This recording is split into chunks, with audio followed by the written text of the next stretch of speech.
Welcome to Greige Against the Machine, the podcast where we celebrate the extraordinary talent and accomplishments of lesser-known and even unknown artists and creatives.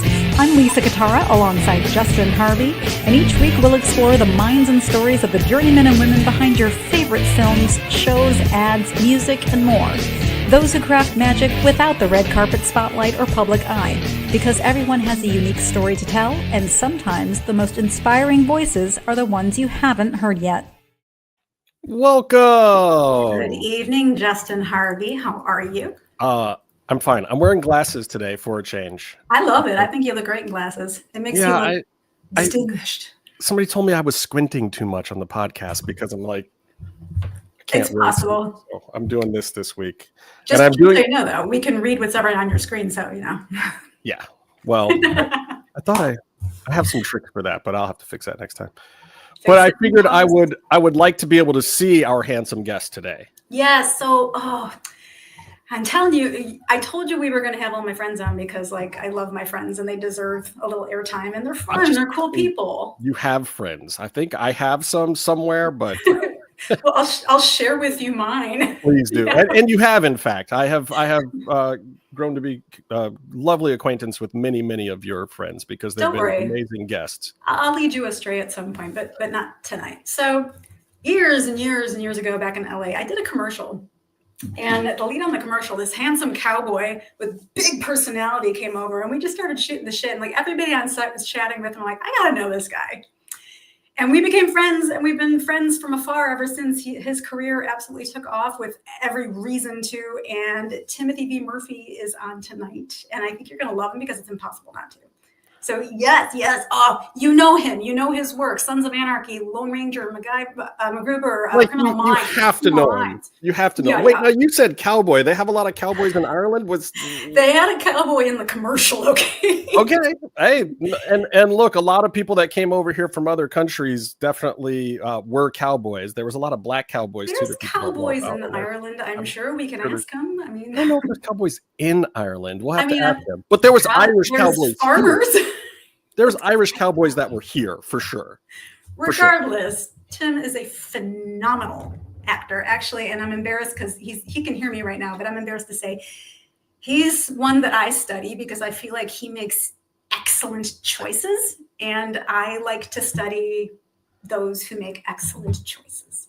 So, well, we better bring him in before he's embarrassed. Make bad choices. So I want to bring him in so you can make more good choices with him. Welcome, Timothy. Hello, Tim. Good. How's the weather in sunny California? It is sunny. Yeah, it was great today, but now it's sunny, It's nice. I love it. I missed that, damn it. Lucky you. Oh my gosh, thank you for doing this. So Justin and I created this space, this Greige Against the Machine, for that middle area where I'm sure you saw during pandemic and during the strikes, people would just trash and bag on Hollywood. And, we're all millionaires living in the hills and we're privileged and we're entitled. And I just wanted to have people on and tell their stories so we can get to know them.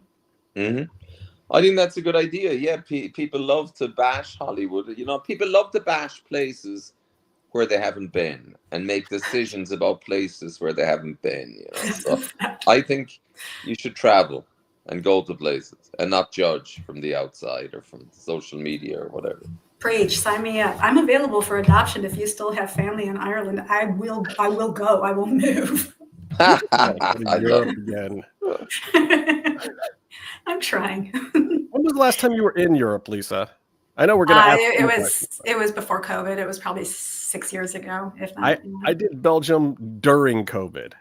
Lucky. I don't know if that was luck. I mean, do you know how complicated it is to have to get COVID tested in another country and this, that, and the other thing? And I do not. It was an adventure, to say the least. But speaking of adventures, one of the taglines to our show, Timothy, is the unscripted stories of working class Hollywood, and work being the key word in that sentence because you've been doing this for a minute. The credits list is impeccable.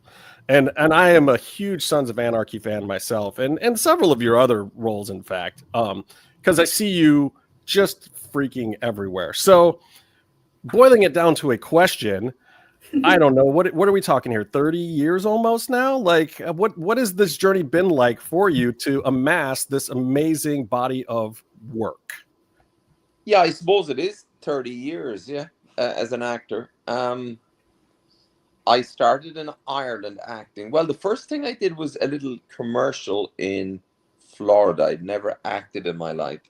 And I looked like James Dean when I was a kid, when I was in my 20s.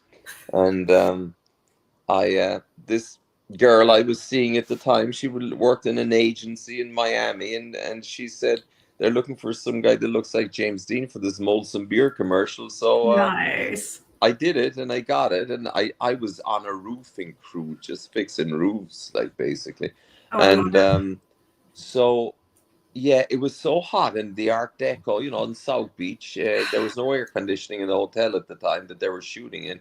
So I had to take a break every, 15 minutes because the sweat would be pumping off you. And I was surrounded by 3 beautiful Hispanic girls powdering me down. And I'm just off a construction crew on a roof, basically. And I said, if this is acting, I'm getting into this racket.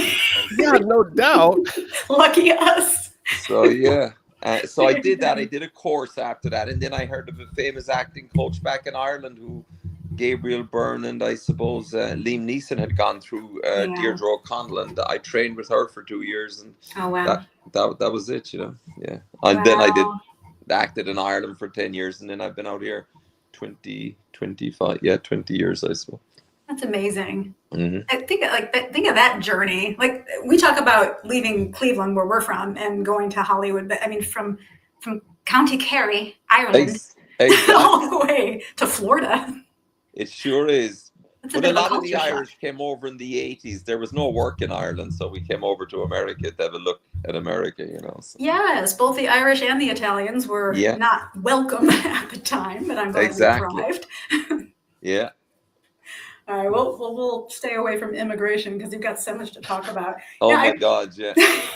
That'll take the whole hour right there. I flipped on the telly a few years back, and I was going through Criminal Minds because I've done a few episodes on there, and here pops your mug for several episodes, and I was enthralled with that character. You were so bad. He was a bad guy, all right, as most of my characters are, but it was fun playing him, and it's always fun playing the bad guys, So yeah. But you do it so it's not just like you're not playing the bad guy. Literally, from the first frame that's on your mug, we instantly go, "Oh, I know this guy." Yeah, and that's something. That's why you heard me say I study you as an actor, as a colleague, because I feel like the choices that you make are so organic, and I like to figure that out. I love it. Do you study sociopaths? Like, are you into? I am. Do you study people? I wouldn't say I study sociopaths. I probably am one, but I just keep it in hide, I doubt it. I don't know. I have no evidence of that whatsoever. No, I mean, the character of these guys is the furthest thing from me. Like, they're confident, they're egotistical, they're, what their downfall really is their ego at the end of the day, So, yeah. Isn't it fun though? Oh my God. You seem like you're, just from your resume and from your IMDb, you seem like you're fairly selective in what you pursue, at least on the film side. Television, I mean, we got to go for what we're sent for and all that, mm-hmm. But your film roles are very specific. They might be specific, but they're roles that, that I would have auditioned for that come towards me. Most of the independent stuff, it's, I get offered a lot of stuff now, obviously. In independent movies, it just gives you a chance. Sometimes they mightn't be that good, but the characters that I get to play are good, and I enjoy playing them, And is there choice or is there planning or anything like that? There really isn't. I don't think, whatever comes my way, especially right now where everybody is really suffering in this industry. If anybody offers me anything right now, I'm taking it. I have to feed the kids, so yeah. It's true. Yeah. Oh my God. So much has changed since we last saw each other. There's kids now. Oh. Yeah, no, I hear you. The industry has changed so much since you got it. I've been at it 20 really years at Broadway before, so it's not the same. Yeah, but for 30 years, the industry has changed at least twice for you since you started. It's huge. I mean, it's weird now. Actually, it's very strange. Even during the strike, I had a couple of interim movies, that agreed to the SAG conditions. Yeah, don't get me going. On that particular year, I actually did quite good. And then last year, I said, Jesus, it's really quiet last year. Yeah. And everyone say, oh, it'll change next year. You'll be flying. Well, this year's the worst year ever. I know. Ever. Yeah. The truth is, nobody knows. Nobody really knows how it's going to manifest. And things did go overseas where you can go work, obviously, but when you have a family, it makes it a little bit harder to disappear. It does. And where you have to start off again. Like, I mean, I'm thinking maybe I should be based in Europe now and put myself in tape, and maybe during the summer when the kids are out of school, bring them over or something. But it's the whole thing is difficult. But there's decisions have to be made, because I'll tell you something. There seems to be nothing happening in LA. I know. I hear that all the time, and I hear it from my colleagues who live there. They say it's kind of a ghost town, which is amazing, because people who are watching right now don't realize Hollywood's never empty or unbusy. It's just since part of COVID when they shut us down, obviously, and nobody was allowed to work except construction and BlackRock. And then again, during our strikes, we had to. None of us worked during the strike. And that strike turned into another union strike, and they, in the interim, picked up everything and moved a lot of it overseas, a lot of our major motion pictures. So I'm in Georgia. We had Marvel in DC. They left immediately. It was just more cost effective for them to go overseas than to hire union talent here and all the macerations that go along with it. But Hollywood, it's more risky. I like in Hollywood and working as an actor in Hollywood to having a restaurant in a place like New York City. The margin of error is so slim, because once you get below it, you are screwed. There's no room for error. That's why they're kind of uptight, Same with Hollywood. But do you guys think that, like, content has to come from somewhere? It's not like there's a lack of outlets and places that are exhibiting content. I mean, maybe in movie theaters, yes, movie theaters have dwindled, so there's less of that.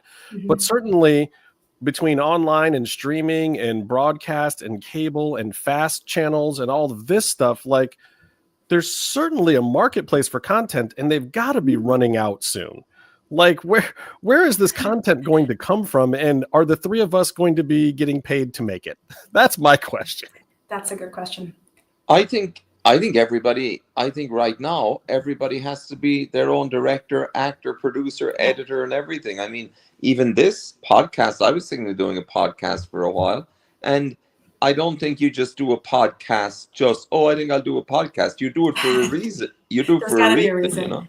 People like that authenticity too. Totally. So, a big thing now is, like, all the kids are watching their phones or their iPads. Nobody's watching TV. No one's going to the movie theaters.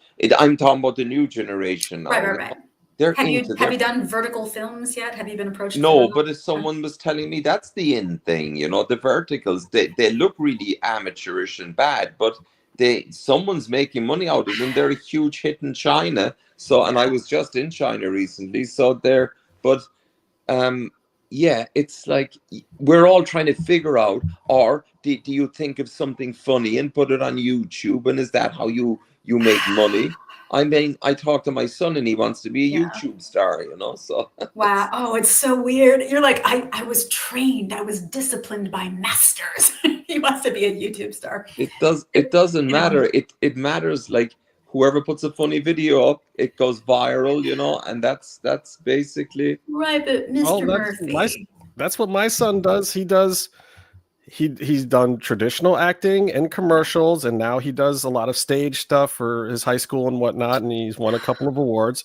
But what does he really love? He likes getting on Twitch. He likes playing video games on the internet because he gets that instant feedback from. It's a quickie. Yeah, and he's got a couple of these things. Like, he's been in commercials that have 20 million views on YouTube, but he's more excited about the video game one that he did that has 10,000 hits. Like, he was like, I got 10,000, Dad. I'm like, you're in videos with 2 million.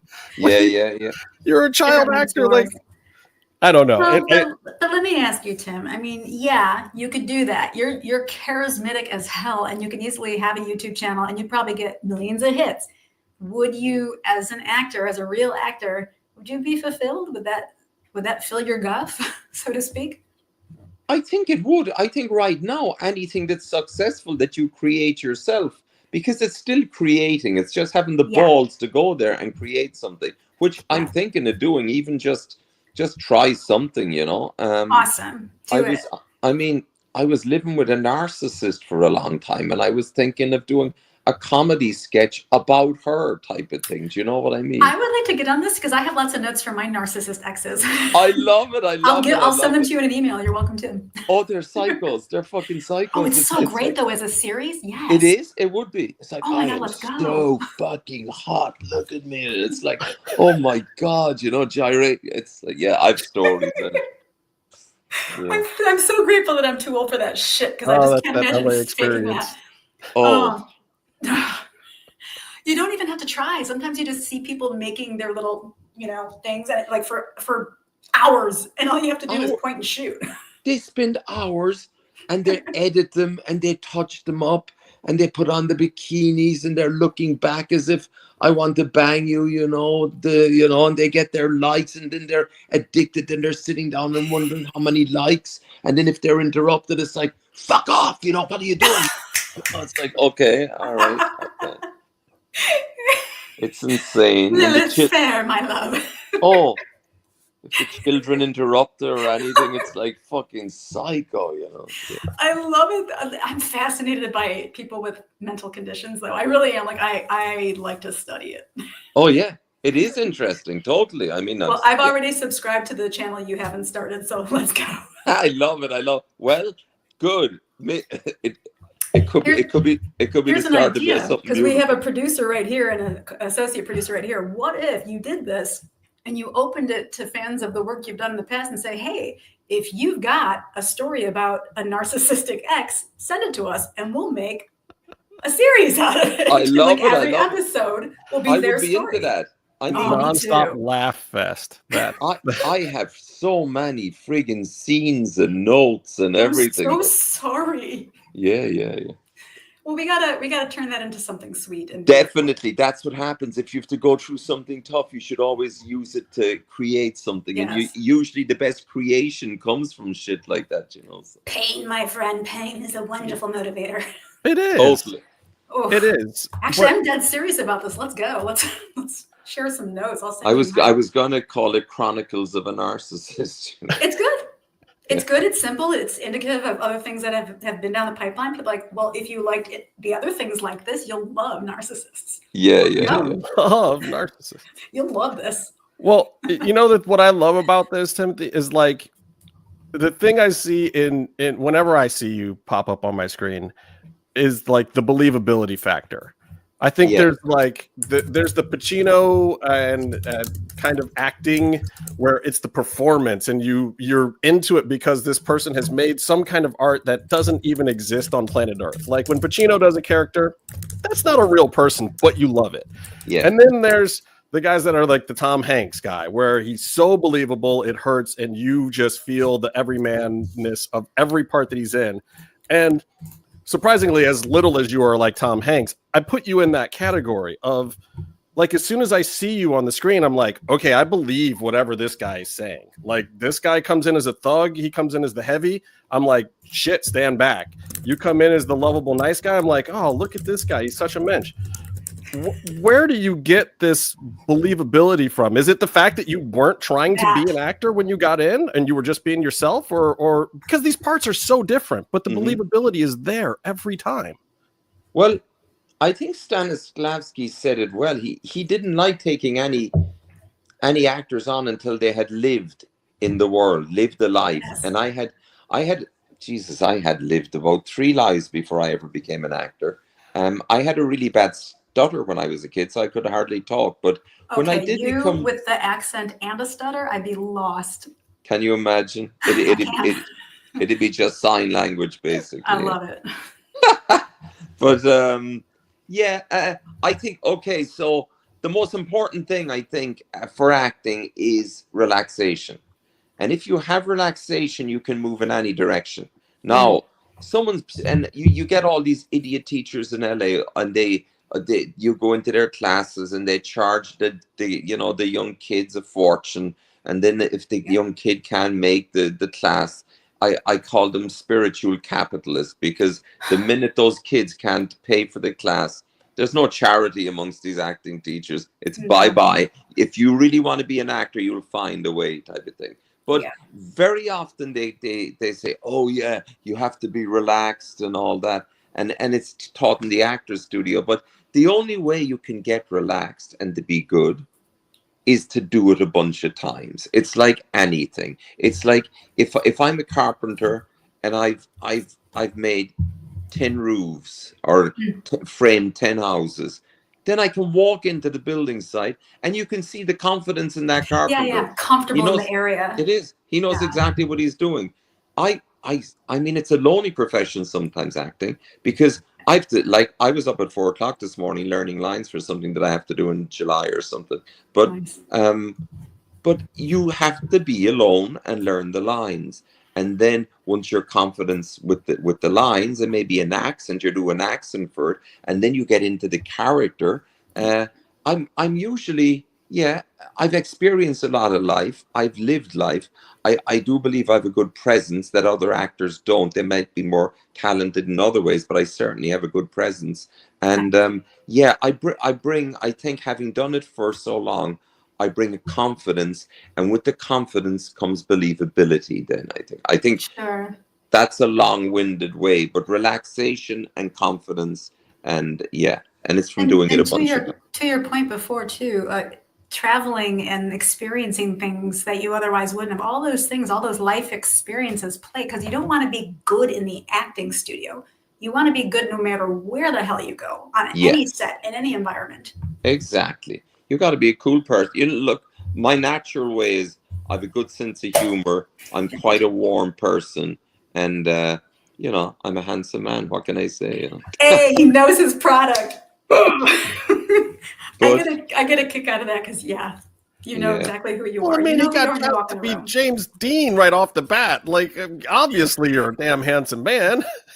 But the thing is, though, I really have not even touched my potential. No. And it's funny, because this is how I feel, because there's a huge amount of, I think the next phase of my life will be actually playing just more real people, less heavies, but a man going through struggles in life with his family, and with I always loved the man in the wilderness alone type of thing. And I would to be the lead in a movie instead of the bad guy or whatever. And I think there'll be a lot of parts like that I'll be moving into, or else comedy, very much comedy. I love. Oh, you're fantastic. The way the comedy moves around you when you're in the scene is awesome.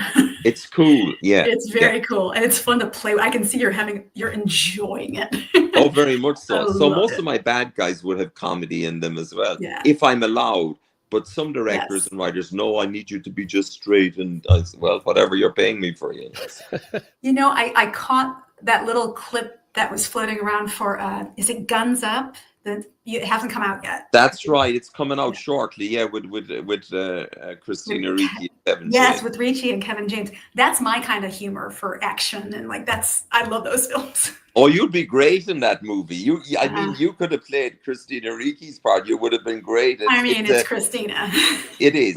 But it's a very funny movie. It's very good, actually. We got to start writing, Tim. The bad guys are played bad, like really bad, but they always have an agenda. But they're like smart asses more than anything else. Exactly. Yeah. I like intelligent humor. Most of the stuff I like is British, to be honest. They don't explain jokes. Exactly. British, like what? Like Benny Hill, or no?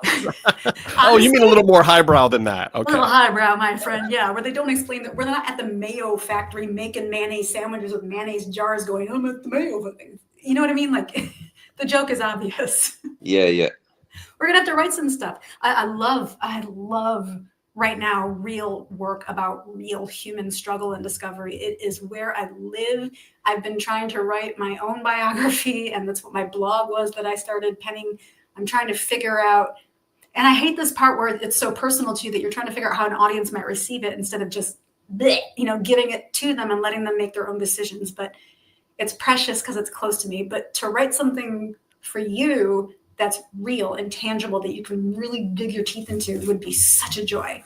Yeah, for sure. Which I might have to do it myself. Just, you know what I mean? Yes. And I'm a lazy motherfucker like that.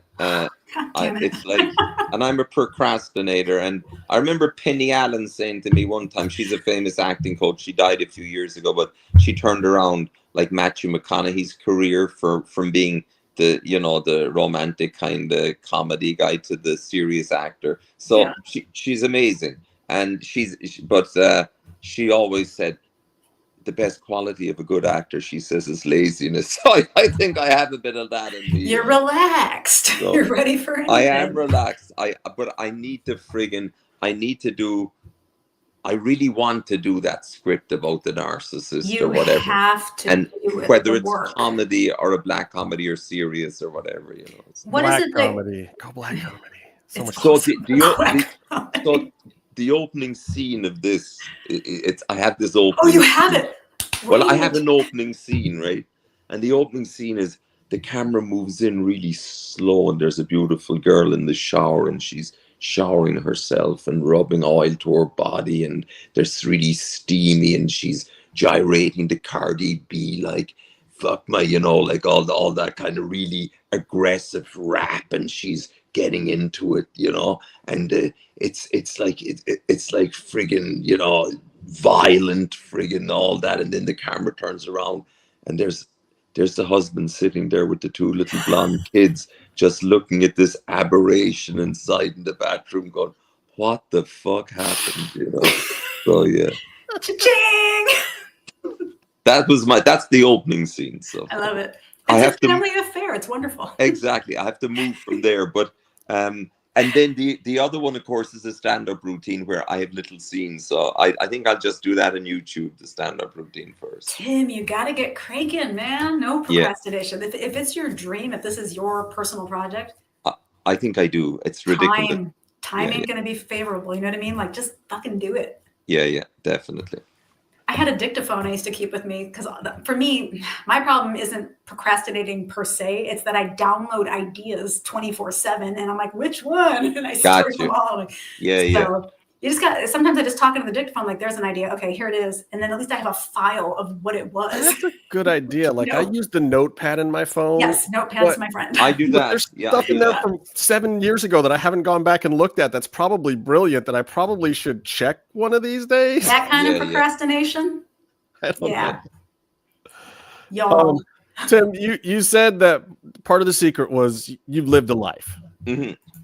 So before Hollywood, like, you were working on roofs, you said, down in Miami? You were a bouncer at one point, right? Like, what? Give us a crazy story that led you to be this guy that you are now from before you got into this life. Wait, where's my dictaphone? I worked in construction once at one stage in New York, and then I was. There's a lot of stuff actually I can't even tell you on the podcast, but a lot of stuff I did was not very legal, So I have lots of experience and in different things. Yeah. I mean, are we talking things where the statute of limitations isn't up yet? That was a long time ago, Tim. Yeah, but certain things. Yeah. It's rarely about this, and I'm fishing. It's rarely about the statute of limitation. I'm more about the people who will never stop trying to get even. Yeah. Well, think of like working in construction in New York in the 80s. Being down in Miami in the 80s. Like, what might have happened. I know exactly what it is now. Thank you so much. So it was just a wild, crazy time.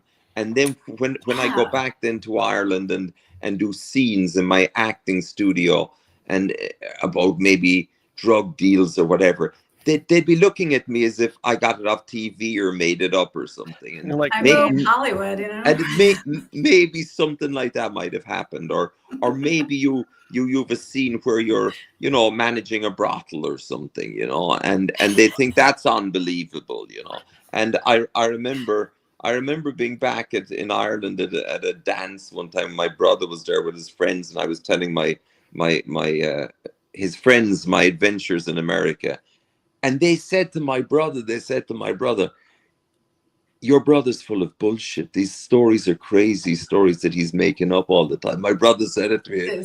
I put him against the wall and I said, never fucking take your friend's side over mine. I says, all my stories were true, of course, but they seem so outlandish to guys from a small town in Ireland that, you know, they found it hard to believe, you know. So. And hence the believability when you play these, you know, some of these parts. Like, okay, yeah, you've seen behind the curtain to the world, at least. Oh, I've been in very dangerous situations. I was like in a riot in Pamplona during the running of the Bulls, and I was nearly, you know, nearly arrested. And no, but I wasn't. But the police wanted to arrest me for protesting for the Basque separatists. You don't want to get arrested there. Oh, did you? No, you don't want to get arrested there. That's not a... No, you do not. And, you know, I've been other places where, you know, in dodgy situations where you're thinking, you know, am I going to get out of this alive? So, yeah, I've worked as a bouncer and things, but, you know, people, I can be tough enough, and I've been in lots of bar fights and things, but I know real tough bad people, and I suppose I study them or whatever, and some people think, oh, they're lovely people, or oh yeah, I love tough guys. Like, I knew this girl, yeah, I love tough guys, I just want to go out with tough guys. And I'm thinking, no, you don't. No, you don't. Not the real ones. Do you know what I mean? Yeah, because they ain't taking any shit. If you think you're going to be doing your shit with these boys, it might be another story. You know? Wow, for sure. Yeah, they tend to move away from drama very quickly too. Like, totally, they do. Move. Totally. Yeah. Did I see something? Sorry, go ahead. So yeah, if I'm playing any of these kind of parts and you wonder why is he believable playing them or whatever, yeah, I suppose I am believable because in a certain part of my life I was in all those situations. Maybe not all those situations, but I know people like that, you know. So yeah. Your story would make an excellent dramedy where it's your story, it's you, and how people perceive you as being this tough, angry guy, this, you know, brutal person, but you're really just lovable. I think that's the dark comedy. It's the story of your life. We'll call it dodgy, which was the term you used. It's great, and it's dodgy. like, you know, is Timothy really this baddie that everyone thinks? Actually, it's this nice guy who gets, you know, put in all these weird situations and has to play the baddie. Very much so. Yeah, very much so. I think it's just Irish. Yeah. You know, we're tough as shit, but we're nice. We're tough, yeah, and you know, I got a reputation at different times in my life, like, but you know, I'm generally easygoing, nice guy, really. Yeah. Well, I like the idea of you playing the lead and the everyman more. I can actually very much see it now. We've had our time with you as the villain and the scary guy in the dark shadows. Like, I think you can come into the light now and shine in a different way. I think so too. I do. I'm looking forward to that. If I ever get another job, I'm looking forward to that. You know. So. Let's make it. Let's make the jobs. I'm telling you right now, the over 40 women's crowd's gonna go ape shit for whatever you're about to create. 50 Shades of Hay. I love it. Yeah. No matter what you put out, it's that distinguished, you know. Yeah. Men are so lucky. I dye my hair every month. Y'all let it go, and it's like, oh, he's so handsome. Yeah, but Jesus Christ. Yeah, I don't know. If I dyed my hair, I'd feel I'd look a bit weird. You would look weird, yeah. Honestly, there's a famous actor out there right now who just went black who shouldn't. It's really aging him. So yeah, stay. Yeah. Even Brad Pitt, like, I mean, obviously he's a full head of gray hair, but he is the best dye man in the business and hair man and stuff. But I don't know. I think if I put weird dye in my hair, it just wouldn't look good, you know. Sometimes they'll darken it with kind of powdery stuff or something for some roles, or you know. Fun. Generally, no. Yeah. I mean, that's the fun part of what we do is like completely becoming something else, you know. Exactly. Having different shoes. I think I see something flitting around that you posted. Were you mentoring young actors, young up and comers at one point? I saw you at a convention or something, or doing a keynote. I was over in China at a that was China. Great. Yeah, I was invited to a film festival for teenage filmmakers, and they were so lovely from all over the world, and they wanted me to do like a because I love kids anyway, and they wanted me to do a seminar, a kind of master class in acting, and I was like, I ain't no teacher. I don't know what I do, you know. I can't do a master class. So I just got up there and told them stories, you know, and they were delighted. That's it. Yeah. Isn't that the mastery? Isn't just like having the stories the mastery? I think it is really. You're dead right, Lisa. You should do more. Yeah. Honest to God, Tim, you could be a keynote speaker. You could be speaking and doing TED Talks if you felt like it. And I'm saying that because like I want to do one and I'm lazy there, but you could do it. Yeah. Well, and lucky audience. I got to think of something to do. I'll tell you. I mean, yeah. Because, I mean, I was thinking, go over to England, you know, but I don't want to be... my brother lives in Portugal, so I'd like to hang out in Portugal, put myself on tape. But I don't want to be over in friggin' London, stuck in London for the summer doing, you know. So, I mean, anyway. I don't know. Don't come to reality because we don't have a whole heck of a lot either. We don't have a lot going on here. Dry over on this side of the lake too. I know, it's amazing, guys, isn't it? It's what the hell is after literally happening? Amazing. Yeah. Well, and honestly, you expect when it dries up for all of you real actors that, hey, I'm in Unscripted, I'm going to get a whole bunch of work. No, we're not getting shit either. Yeah. Yeah, it's crazy. That's how, you know, we're seeing a lot of Oscar award-winning actors in commercials and guest stars now, and I'm like, what the fuck? Totally.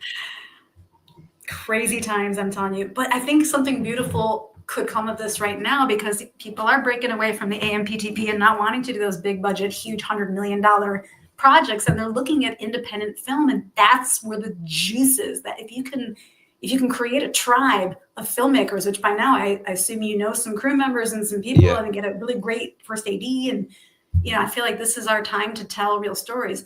The challenge in that is obviously the finances. And finding the distribution. But I feel like audiences are going to demand it. They're going to want new original content. Well, they do. Well, I mean, a really bad, silly movie was, what was it? The Workman, the Jason Statham thing, right? But that was the number one movie. That was the number one movie. You can't even believe it, you know? And, so there is a market for low budget action movies, basically, if you know what I mean. So you could make a movie with just your cell phone and you and somebody following you around if you do the work. If the work is good, people I mean, what was it, my octopus teacher? I mean, it's one guy and an octopus and a crew. I saw that. You just go diving with the octopus every day. That's right. Brilliant. It was brilliant. If you've got 3 people that want to make a film, you can make a film. You see, you're giving me ideas already. Just as well I did this podcast. You know? This is my whole goal, is to integrate the people that I love, that I respect, and maybe you guys can help each other. I would love to be a part. I'm writing and creating projects.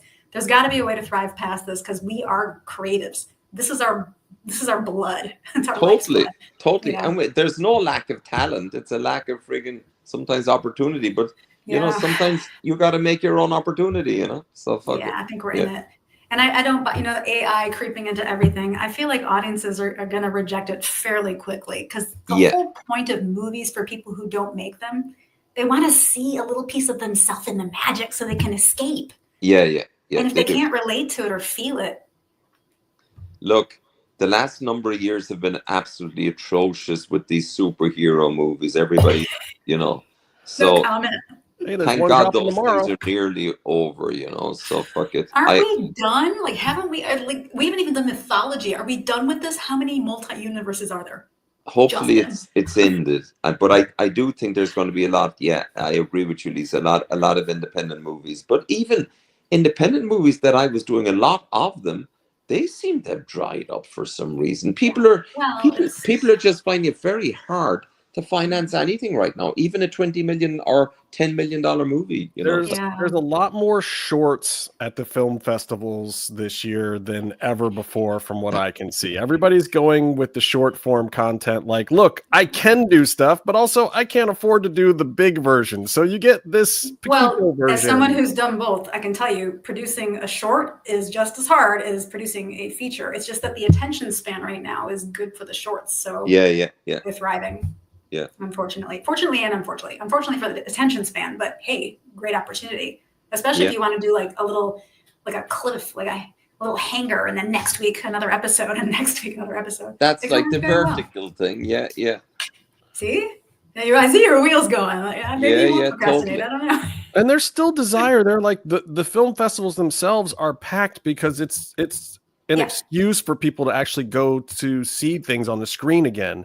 And I think that's one of the other things too, is that industry, that market needs to find cool ways and make it cool and interesting again to bring people back to the theater. And I honestly think that in the near future, art houses might have a renaissance. They might go through a period because they're going to be cooler than the big theaters, I think, after a while. And, like and all those big movies, people are stopping seeing them in the theater now because they got 76-inch TVs at home with full surround sound and bass and all this stuff. Like, there was a moment in 2017 where I suddenly it kept ringing in my ear that we were talking more about dollars than we were talking about art. Yeah. Yeah. But dollars is a sense of pride too. Like these companies are telling you, we made $650 billion.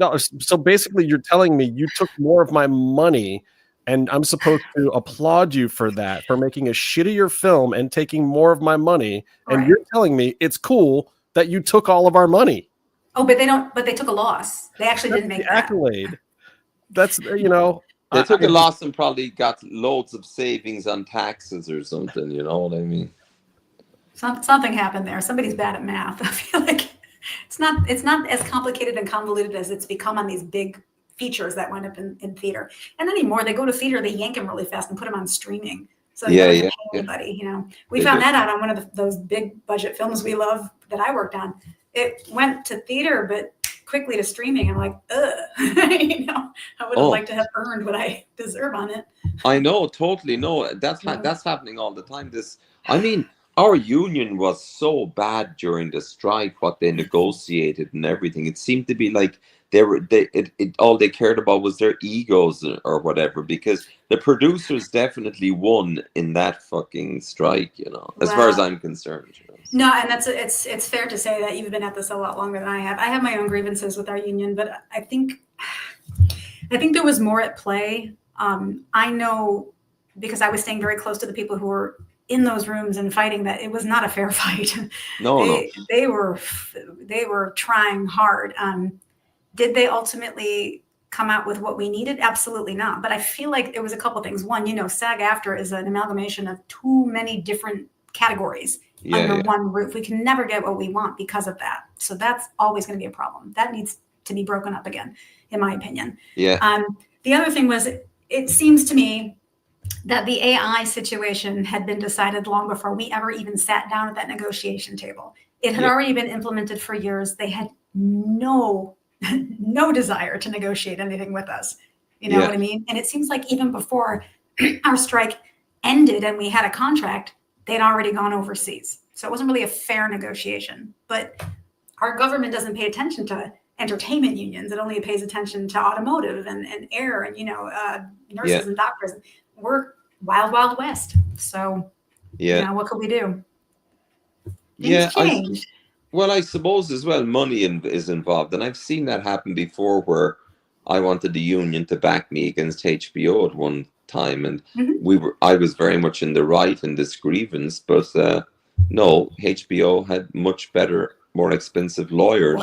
So SAG just had to back down. They'll find a loophole and you can't fight them because they have much bigger pockets than you do, I've been there. And I know exactly what that conversation's like when they get the legal on the phone at SAG to explain, well, this is what we decided, so it's done. And you're like, hey, hang on. Yeah, totally. I was going in there nonstop with them for a while, but I got no joy, So.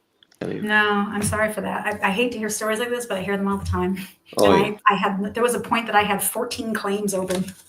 God. Two of them were more than 12 years old. Jesus. Because I refuse to let it go. I'm a bit like that. I got so mad myself. Yeah. I think I actually won the oldest of my claims, and I had to get my award, a whopping $43.12. Jeez, God, yeah. But I won.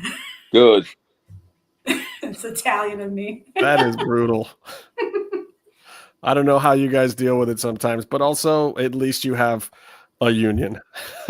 Exactly. Man, there are days when I wish I had just a collective mindset of any kind. But so you're not part of the producers guild, or? No, Okay. I was in the writers union for a while back when I was a scripted writer, but Cool. of course I haven't sold a TV show in 17 years. That was a Right. scripted TV show, so I am no longer a part of that union. But it was a lovely 3 or 4 years. Well, what I love about the one thing I love about the union is we still get business class flights if it's a union job someplace. Yeah, it's in my rider. I know what I'm owed. I know it. You still getting that portal to portal there? Don't get me going. Yeah, don't get me going. It's a rabbit hole that I like. Once I'm down, I get angry. I want people to be treated with fairness. Damn it. I know. With respect. I mean, there's so much greed out there in the world these days, and people do the wrong thing and get rewarded for it. Another idea I had was get a YouTube channel and just call it Right or Wrong. Dealing with with politics, with everyday life, with just do the right thing, basically. Tim, are you going to break bad and drop names? Drop name? No, okay. No dropping names, but there's right and wrong in the world, and there's so much wrong. No, I'm out there trying to fight the good fight right now. America is. If you could go to Europe right now, I don't see why you don't take the kids. But I know we. Well, that's the kid. Yeah, that's the kids. Situation. So can I take them or can I not? And with the mother, then having to deal with that and all that with her, I'm dealing with stuff at the moment that I won't go into right now. But so it's just difficult, I don't know. It's not undoable though. It's just challenging. Yeah, I mean, I'd love weird in America. We're about to get real weird. It's good. But it's good that I have the option that I can go over there and I can work over there, which is great, So yeah. I know a really good Irish stunt coordinator if you need that connection. Yeah. He's probably there now. He fucked off. He's like later. Are you still doing stunts? Yes. I'm grateful to it because I'll tell you, those stunt jobs come a lot easier than the acting opportunities because I'm not a large name now. So I have a humble pie on the acting roles in a new area. Gotcha. Georgia doesn't see me for what I've accomplished. I'm starting all over again here. Yeah. But stunts, thankfully, once you've earned the respect, they know your resume, the coordinators know who you are. You do get calls. Exactly. So, did you do taekwondo, or am I wrong? Taekwondo? No. Yeah, no. Taekwondo. Like what? Oh, taekwondo. Honestly, I don't have any martial arts. Mine was fencing and boxing. I thought you did, so I'm wrong. Yeah. No, well, I mean, I could. Of course you could. But I didn't. Yeah. No, I was more fencing, boxing, some other sports. I see. Yeah, things that, by the way, I've never used either. Boxing a little bit with fights, but I've never been asked to fence a day in my adult life. So super useful. Huh. Well, maybe they'll make a new Three Musketeers movie. And wouldn't that be great? With women? That would be phenomenal. I mean, think about how much swordplay used to be in films compared to now. Like now, none. Is there swordplay in any movie that's come out this year? I can hear my Achilles snap right now, just thinking about it at my age. Let's go. Yeah. I'm one lunge away. One lunge away from a snapped Achilles. You pissed Tim off and he's abandoned us. Tim's gone to get his foils. There we are. Oh, jeez. I'm back. Tim, do you do any stage fighting? I never know. I've never done any stage fighting. I've just done. I mean, I've done fighting on stage, but I've done coordinator or on movies and all that. Oh, you are so overdue. Damn it, they're sleeping on you as a lead in a film. They are totally sleeping on you for action films. Exactly. I think the same. I mean, I could do a million Takens. We could start just doing Taken 1, 2, 3 off again. I did a spoof on Taken one time. It was quite funny. So. Keep doing them. Yeah. Do you have a YouTube channel, or is this just another pipe dream that it's a pipe dream, but I'm going to change that into a real fucking actual thing. And I'm going to start, after I stop talking to you, I'm going to fucking go approach it. So checking in on you I'm going to tomorrow. actually, because I talked to you today, I'm going to start writing my little thing. Yes. Oh my God, yes. Yeah. Oh my God, yes. If I had to start like a virtual writer's room for all of us that are trying to create projects and like checkpoints where we're like holding each other accountable to finishing them. I love it. I Or will. even performing them for each other and saying, okay, that Yeah. works and that That one doesn't. works and that one's garbage. Yeah. Yeah, but I feel like we're a more gracious audience than the actual audience. Like I laugh at everything my friends do. Like, look Yeah, at but you, I you also did that. I love my friends that will tell me something is just pure shite. That Yes. something is just crap, because it's hard to find and politely, but like they'll give it to you in a way that you understand as their friend, and it's hard to find in a creative space sometimes the right feedback, because you know, you want an attaboy when it's actually good. You want to know, like, how do you gauge these things sometimes? I promise you, I would never let you take 20 steps down a road that made you look like an idiot. Well, no, you've been one of those people before that said to me, like, I don't know if that's your best idea. Like, it was polite, but it was also like, dude, throw that shit away. That was bad. Yeah. Like, Tim, you've gone to live performances when your friends are in plays, I assume. Yes. Oh my God. Yeah.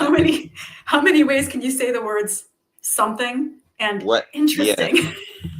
You'd say, well done. That was great, you know. Well, look at you. See, you're nicer than I am. I'm like, okay, that was a choice. You made choices. You know, you're so brave to go up there in front of so many people, you know. You're so brave. You did that. You were up there. You did that. That's my friend, my best friend Charlie's favorite one is whenever somebody just has done something, he just says, you did that.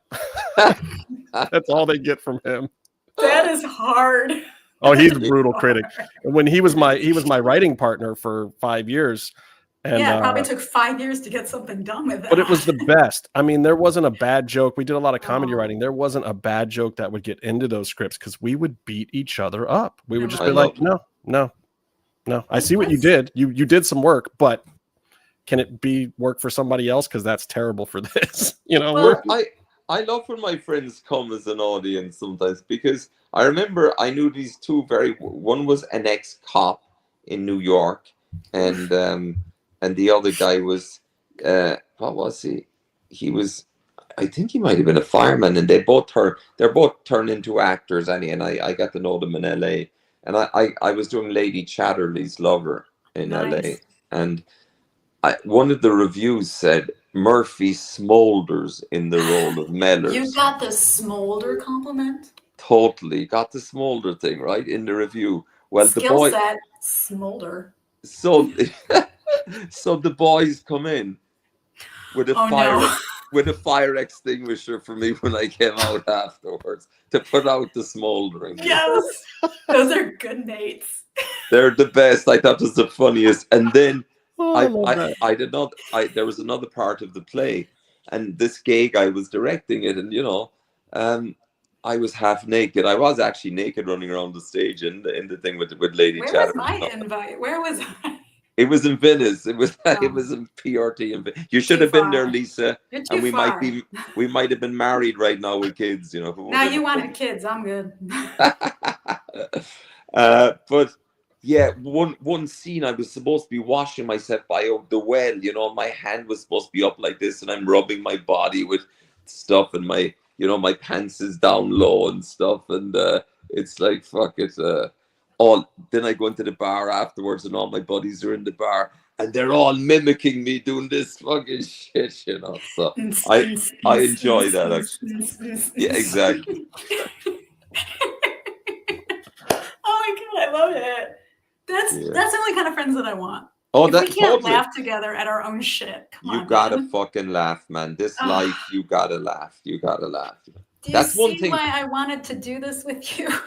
You guys. But that's one thing that's good about the Irish. They laugh in the face of adversity. They really do, you know. So yeah. I have never met an Irish person that I didn't love as a human being. Just they're almost like New Yorkers. Like they're very what it is all the time. Yeah. No smoke screen. But always smiling even when they're telling you to fuck off. That's the different part. Exactly. See, I'm smiling right now. Aren't you a cunt? Yeah, I learned that. Oh my gosh. One of my friends who's a huge Sons of Anarchy fan says, I have to ask you, whether you're a Jax Teller guy or a Clay Morrow guy? I suppose in the series itself, I was definitely more on the Clay Morrow side than Jax Teller, because in your heart, Timothy, are you really more pulling for Jax? Do you want to see the kid beat the king? You guys. No, I mean, Charlie and fucking Ron are two lovely people, right? I love him. They really are. So, but you know, I would get more credit if I kicked the shit out of Charlie than if I kicked the shit out of Ron. So all I'm thinking of, where's the next job coming from, and who would be the best guy to beat up? And there you go. It's like the prison yard when you're trying to figure out whose ass you got to kick to get clout. Exactly. I always wanted to see Maggie Siff come in and kill them all and take over the whole thing. That was me. That was my preference, but you know. Oh, Justin, too woke. I'm a big Maggie Siff fan. What do you want me to say? She's a great actress. She's always gone on to the next big show as well. Did she do something about, was it Billionaires or something? Yeah, Billions or whatever. That show's amazing. Right. Billions, yeah. That went forever. There's always an idea. I'm sitting on a series right now that I know I can find room for you on as a regular. I just have to, I need a team. I need my tribe. Yeah. And a few $1 million. That's it. But, yeah. It's all about finding the tribe. Oh my gosh, are we already at 56? Oh, yes, we have about 3 minutes left, Timothy. Right. So I have to ask you, what bit of wisdom and or Irish limerick would you impart upon the actors coming up on your path to being a grade A working class member of Hollywood? Well, as a human being, my father would often say to me, he'd say, it's nice to be important, but it's more important to be nice. And I think in this day and age, kindness is my favorite trait in anybody. More than courage, more than anything else. Just be kind to your fellow man. And what I can't understand is how we teach our kids to be kind. And as adults, there's so much unkindness in the world. So, yeah. Truth.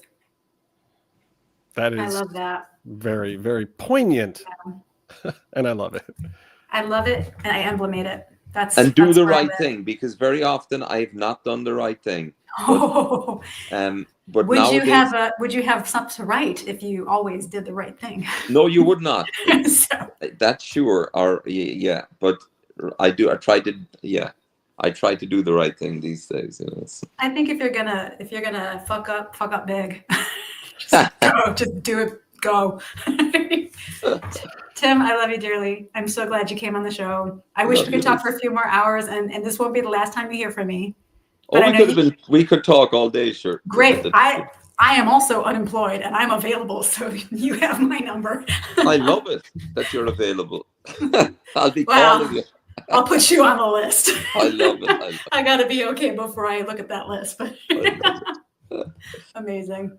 All right, guys. Take us away. Thank you so much for joining us on another Greige Against the Machine. Everybody, please like, subscribe, hit the button, leave a comment, all of those things. Tell Lisa on her IG how much you're enjoying these guests. Tell us on our YouTube page. Feel free to DM me, because Lisa's never going to answer your ass. You guys can keep trying. It's not happening. So DM me. And then if it's appropriate, I'll send it to her. Anyway, so please keep checking us out. We love doing this, and we love being a part of your lives, and especially if you're part of the unscripted journey of working class Hollywood. We'll see you guys next time. Mwah. Good luck.